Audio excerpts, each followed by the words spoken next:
اب چھٹے ماہ فرماتے ہیں کہ اللہ اپنے جس بندے کی خیر چاہتا ہے، جب اللہ خیر چاہے گا تو چاہے گا اسے بقا ملے، اسے حیات ملے، اسے موت نہ آئے۔ موت اسے آتی ہے جو حسینی نہ ہو، جو حسینی ہو اسے موت نہیں آتی، شہادت ہوتی ہے۔ الا ومن مات علی حب آل محمد مات شہیدا، جو اہل بیت کی محبت میں مارا جائے، محمد و آل محمد کی محبت میں مر جائے، ماتا موت سے ہے، وہ شہادت کی موت مرتا ہے۔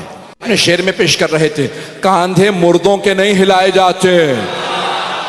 جملہ سن لیجئے، چھٹے امام نے فرمایا جب کاندھے ہلاؤ نا تو ساتھ میں کو اسمع افہم، سن سمجھ، سنتا اور سمجھتا زندہ ہے، مردہ نہیں۔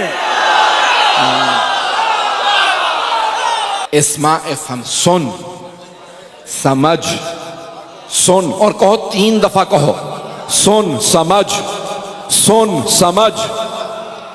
اور جب نام لو تو کاندھا ہلاؤ، تجھی سے مخاطب ہوں، مردہ نہیں ہے۔ سن اور سمجھ، سن بھی لے اور سمجھ بھی لے۔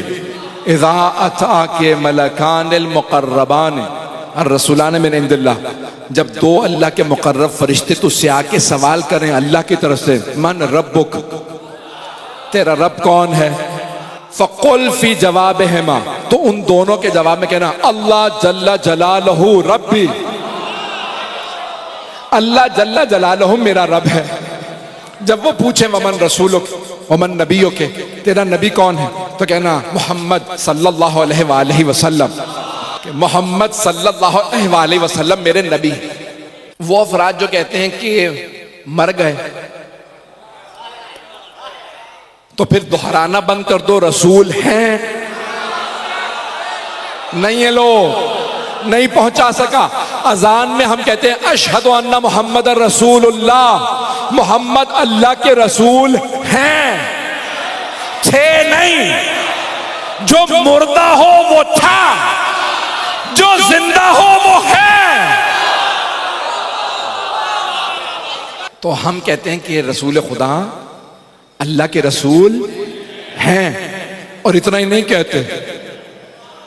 سال تو ختم ہو رہا، اس سال میں بڑی لیدیں ہوئی، اذانوں سے علی ولی اللہ رکواؤ، بڑے بڑے نہ رکوا سکے۔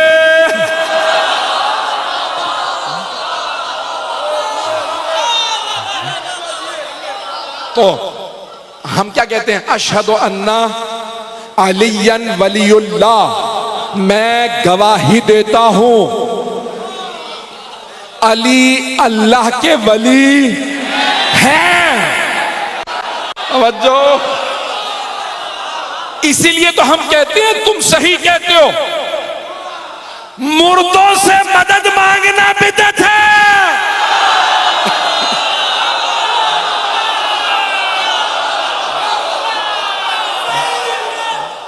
توجہ فرمائے جانے گرام، توجہ ہے جانے گرام۔ تو ہمارا عقیدہ یہ ہے کہ جن کی ہم گواہی دیتے ہیں وہ زندہ ہیں۔ جانے گرامی، ہم زندوں سے مدد مانگتے ہیں، ہمارے امام بھی زندہ ہیں، اہل بیت بھی زندہ ہیں۔ ہم جن بیبیوں کو پکارتے ہیں، نہیں ہے مجمع بھئی، آپ کہیں گے 1 یا 2 شہیدہ ہیں جنہیں زہر دیا گیا یا دروازہ گرایا گیا، لیکن عزیزان گرامی نہیں، پیغمبر فرما گئے جو ان کی محبت میں مرے وہ شہید ہے، جو محبت میں مرے وہ شہید، اور جن کی محبت میں مرے وہ مردہ۔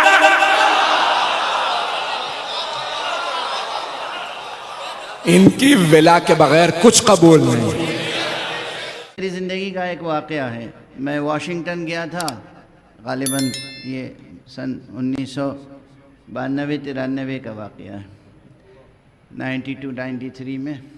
وہاں مجلسیں پڑھنے کی سعادت نصیب ہوئی تو میں نے اسی آیت کریمہ کو، آیت تطہیر کو عنوان قرار دیا۔ 3 دن مجلسیں ہو گئیں، اس کے بعد ایک دوسرے بزرگ مجھ سے ملے اور انہوں نے پوچھا کہ آپ نے کس آیت پہ مجلسیں پڑھی؟ بہت کہتے ہوئے مجھے اچھا نہیں لگ رہا ہے، مگر بہرحال چونکہ ایک افادہ ہے اس میں، تو میں نے کہا آیت تطہیر پر۔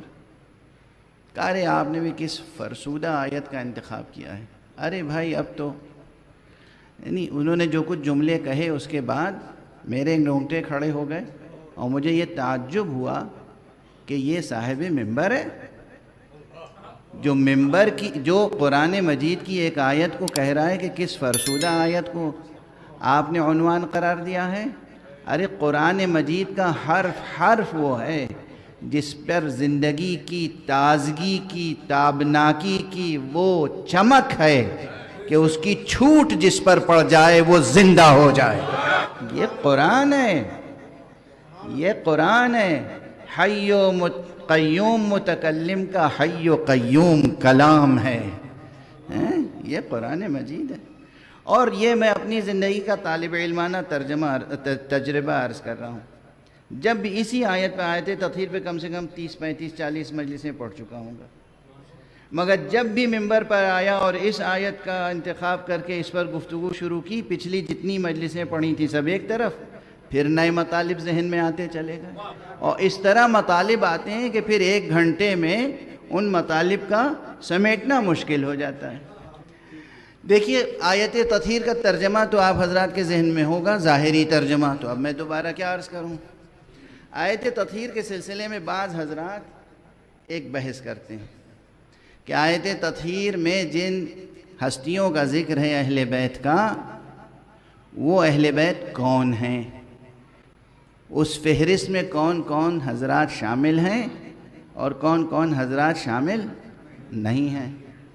اب اس میں مکتب فکر آگے بڑھا اور ایک اس نے کہا کہ صاحب اہل بیت کی 2 فہرستیں ہیں، ایک فہرست ہے وہ جو قرآنی اہل بیت ہیں، اور ایک اہل بیت وہ ہیں جو حدیثی اہل بیت ہیں۔